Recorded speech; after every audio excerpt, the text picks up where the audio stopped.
group of Army psychiatrists who came up to evaluate the mental health of our troops before we went into action. And they came back and back briefed me on what they'd found out, and they were just so happy because they said, everybody up here is raring to go. No one is afraid.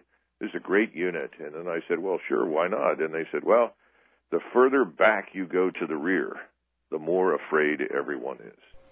And that's one of the things that I learned. The further away you get from the real fight, the more fear you encounter.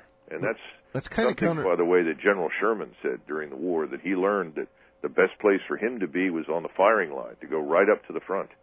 Because he said, that way I was no longer afraid because I could see what was happening and I was guided by the truth, not by my own worst fears.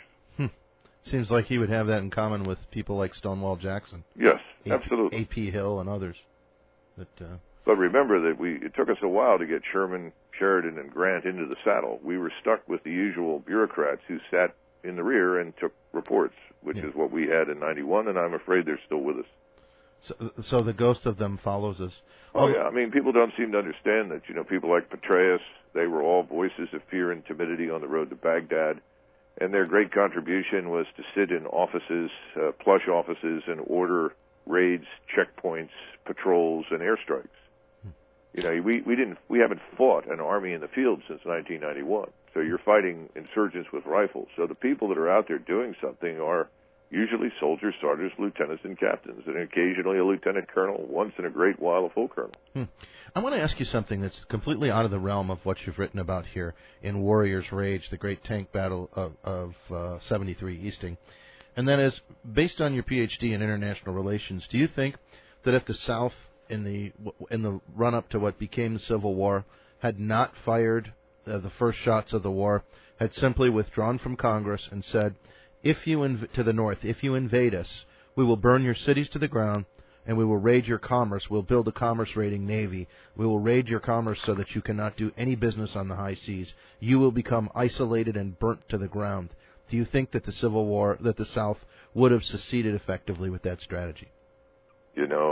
You got me. I'm not a Civil War historian. I'm not an expert in that area, and so I couldn't make that call. All I know is that people are often very critical of the South for taking the offensive and losing, Gettysburg and some of these other actions. And the truth is they didn't have much choice.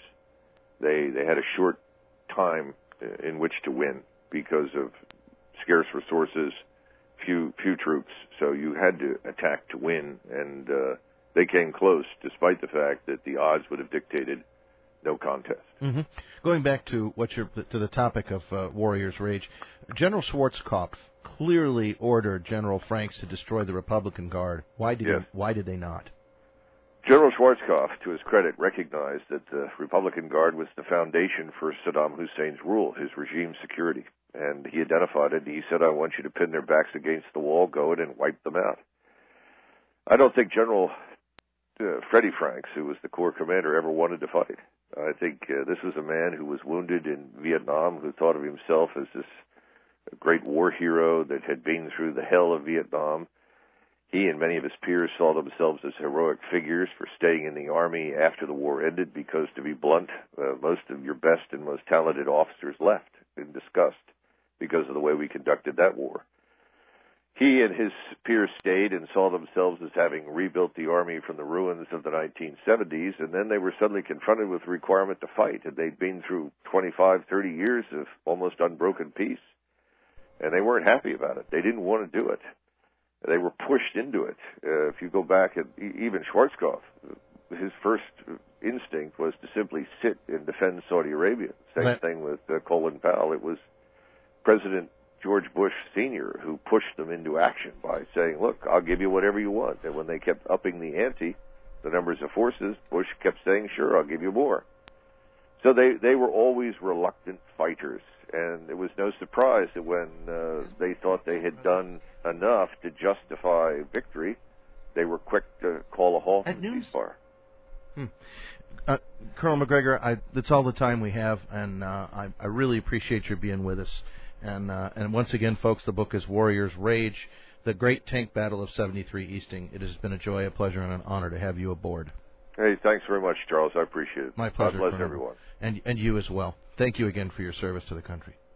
Bye-bye. Bye. And, folks, I want to encourage you to be vigorous, not violent, and to be vigilant, not vituperative.